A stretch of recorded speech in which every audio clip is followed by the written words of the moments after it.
So, Andrew, Yeah. I think this might be a first, but I have a question for you as a straight man. Yes. Do you, as a straight person, ever feel discriminated against for being straight? Not really. No. Never? No. Okay. No. I with an joy as a supporter, for instance, attend since I've been here Pride parades and find a great joy in those events. When I was in upstate New York, when it started over there were several events like raising the rainbow flag, and I just enjoyed it.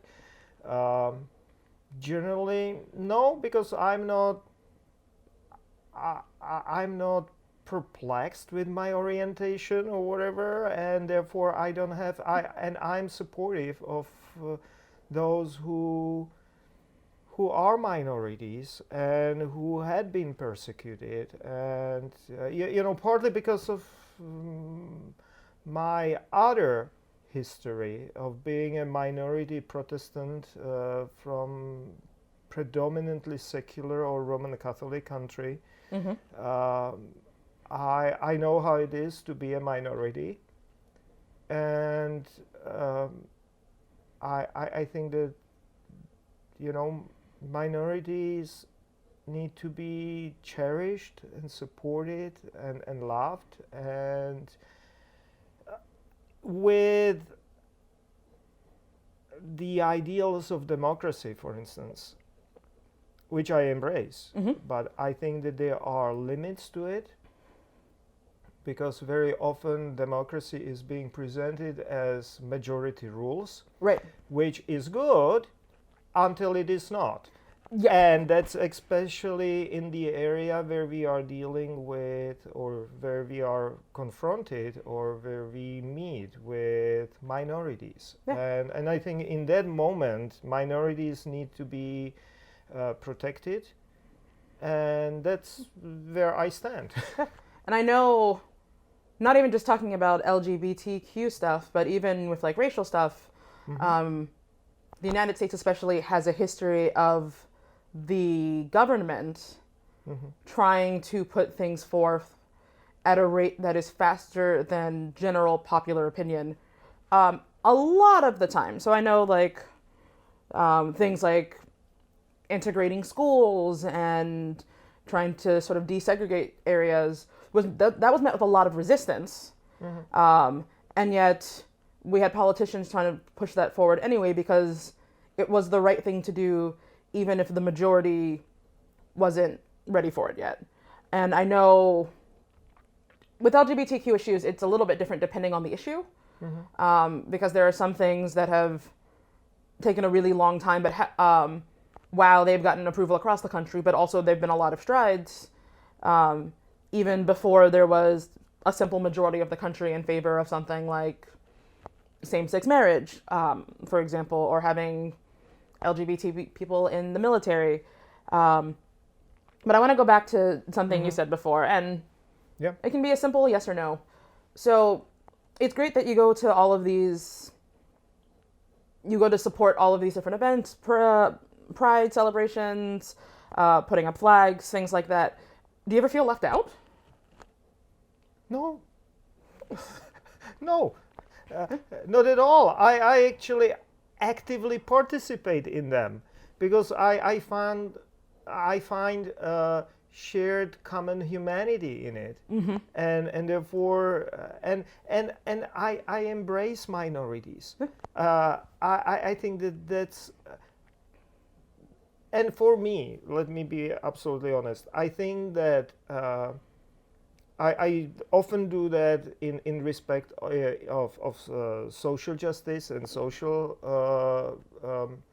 social area, that societies are judged, or the values of the societies are visible in a way they treat the poor. And I think that it can be expanded into that the society can be observed and judged based upon how they treat the minorities. Yeah, and like the marginalized in general too. Yeah, Because in some circumstances, it's not necessarily about just minority majority, but in some circumstances, it's around power. Yes. And that's one of the things that I like to think about a lot,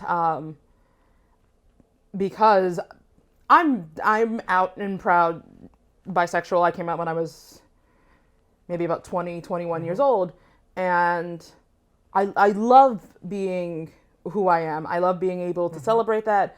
I love being part of these different communities. I love getting to be in parades. I love getting to go out with the flags. I love wearing the bi flag. I love doing all of this stuff, and it's great. And then I also recognize that there are parts of my identity that do have power, that are sort of in that majority. For example, it's LGBTQ, right? Yes. So I fit the B, but I don't fit the T. I'm not a trans person. And in that case, I am in the majority and I do have power. And I think about those two things side by side a lot, because it really highlights to me that there are areas where I really need support and assistance and better understanding, and in certain cases more rights around my sexual orientation. But when it comes to my gender, doctor said I was a girl when I was born. I identify as a girl, and no one ever really has a problem with that. Whereas I see my trans friends and the things that they have to go through, just really simple things on a daily basis.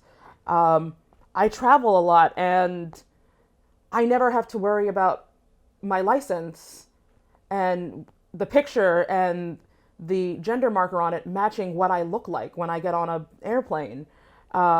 I don't have to worry about that for job applications. I don't have to worry about, well, I mostly don't have to worry about stuff with housing. In some cases I would, because I'm married to a woman.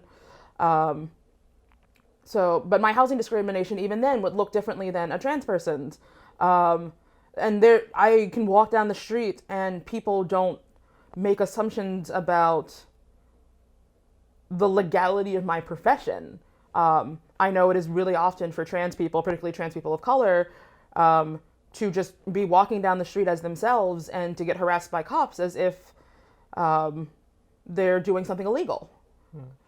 And when I think about that, then that helps me remember that when it comes to gender, I don't need that extra attention. I don't need that extra support, because there are people who need it more. And I actually have a lot of power in the position that I'm in, that I can go and help them. And that doesn't take away from the areas in my life where I don't have that power and I do need help. But I recognize that those are two totally different things. And I think that's really important when we're looking at the ways where we have, in this case, I'm going to call it privilege, because it doesn't mean that other aspects of our life don't have issues. Sexism is a real thing. Ageism is a real thing. Ableism is a real thing. I could continue on. There's so many things, but you can be affected by one of them and not another. And just because you're not getting attention, or there are other folks who maybe have more pressing needs than you in one area, it doesn't mean that you're going to be left out. It doesn't mean that the parts of your life that do need attention aren't important. But it does mean that certain people and certain groups are going to need some help, and they're going to need community and solidarity that you may get to be an ally for, or you may just have to kind of sit out sometimes. Yeah, and this is my vision for a church, really, to be an inclusive and supportive community. Yeah. Where, regardless whether you are part of the established majority or minority or the marginalized groups, all belong, because we are all children of God, and we belong there on the merit of that. Yeah. And that's at least my vision of God. I think that in that respect, God does not distinguish based upon the gender, does not distinguish based upon the orientation or color of your skin or your accents or any of other distinctions. We often say that right at the beginning of our service, that everyone is welcomed here. And Yeah. I hope that the churches would be like that. For me, that is a sign of a true and faithful church. I totally agree. I think that's absolutely beautiful and right on the money. And I think that part of being the church and really just being faithful Christians who are following our mandates of God in terms of fighting against injustice and binding up the brokenhearted and showing love to all and bringing good news to the battered down and all of those things. I think part of that is being able to look at those people in the community, in your community, and recognizing the areas in which maybe they need a little bit of help or maybe they need some support, and being able to give to all the members of the community, not necessarily the same, but in the ways that are needed for them, so that we can lift everybody up to be in that same equal plane that God sees us all. And may I bring something more? Yes. I actually feel greatly enriched by being in community with those who might be minorities or might be considered to be minorities, because I think that true richness of human experience and human faith, is the most fully and broadly expressed around the margins, not in the center where everything is uniform, but on the margins where things are getting blurry and mixed and changing, and that's where the true chemistry of life, of love, and of faith are being experienced and shown. Yeah. All right, I want to try something. Yeah. All right, so sign of solidarity. Yeah. Hands up. Yeah. Yeah. All right. Good. Let us stand together. Yeah. Amen. Amen.